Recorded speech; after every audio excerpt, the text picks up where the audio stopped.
كانت حكمة والدي تقول: قد تختلف وجوهنا من شخص إلى آخر في اللون والحجم والعيون، لكننا وجه واحد في عيون ابن صهيون.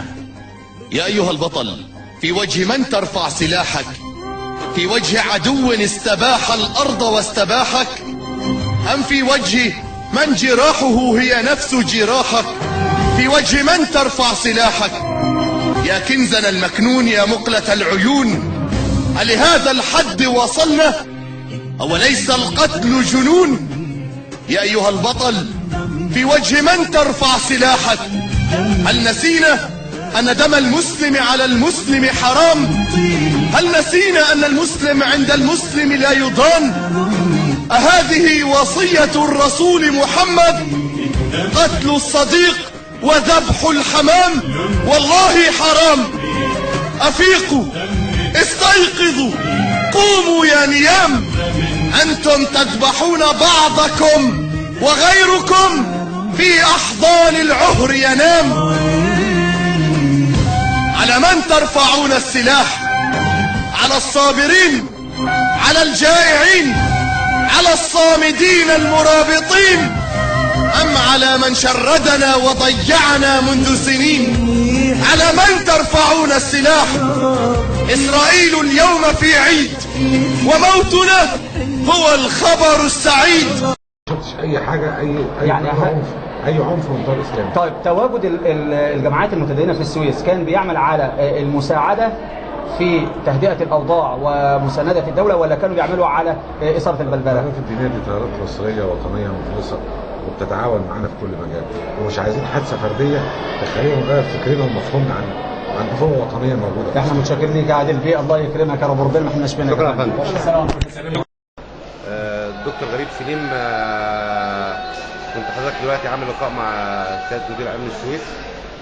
معلش هو لقاء نصه تلف مني، انما في جزئيه بقى بالنسبه بخصوص جماعه الامر بالمعروف والنهي عن المنكر اللي موجوده في السويس، او اللي اشيع انها موجوده في السويس. بسم الله الرحمن الرحيم، والصلاه والسلام على رسول الله صلى الله عليه وسلم.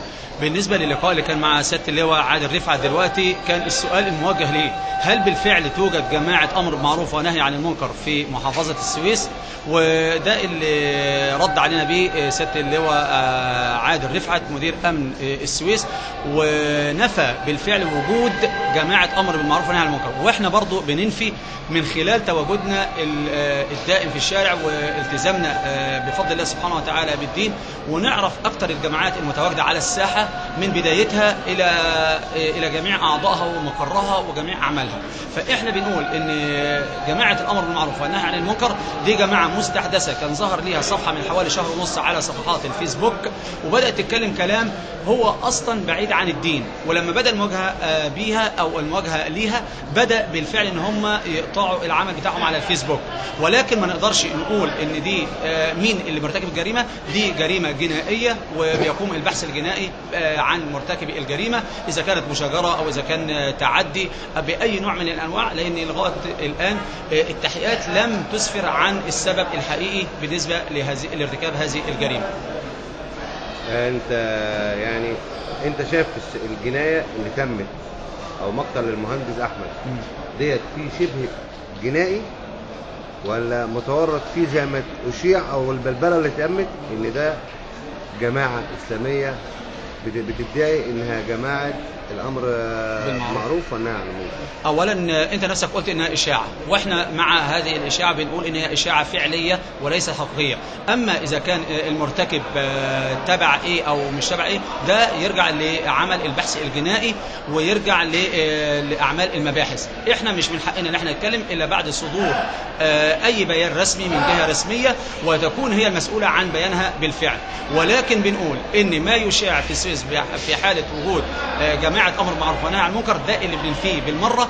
ولكن بنقول بان هناك رجال أو نساء يرتدون ويتشبهون في زي إسلامي لكي يسيئوا إلى الإسلام. وده كله اللي بنقول عليه اللي هي الحرب، حرب على الدين وحرب على الإسلام لتشويه الصورة. وبخصوص وسائل الإعلام اللي طلعت وقالت نفس الكلام دوت، إيه الهدف من اللي هي عملته؟ بالنسبة للإعلام المتواجد ده كله إعلام عميل، لأن كلهم أتباع النظام السابق، إذا كان وائل الأبراشي أو لميس الحديدي أو إذا كان خير رمضان أو كل القنوات اللي موجودة دي كلها كانت قنوات بتعمل لنفس النظام السابق، وهي التي تعمل على إثارة البلبلة وتشويه الصورة حتى يظن الناس بأن رئاسة الدكتور محمد مرسي رئيس الجمهورية الحالي ما هي إلا إثارة بلبلة وسفك للدماء وتشويه للصورة. وبنقول إن الإسلام هو الذي حافظ على الدماء وحافظ على الأعراض وحافظ على المال وحافظ على العقل وحافظ على العقيدة، ودي اللي اسمها عندنا مقومات الشريعة الإسلامية. شكرا يا دكتور.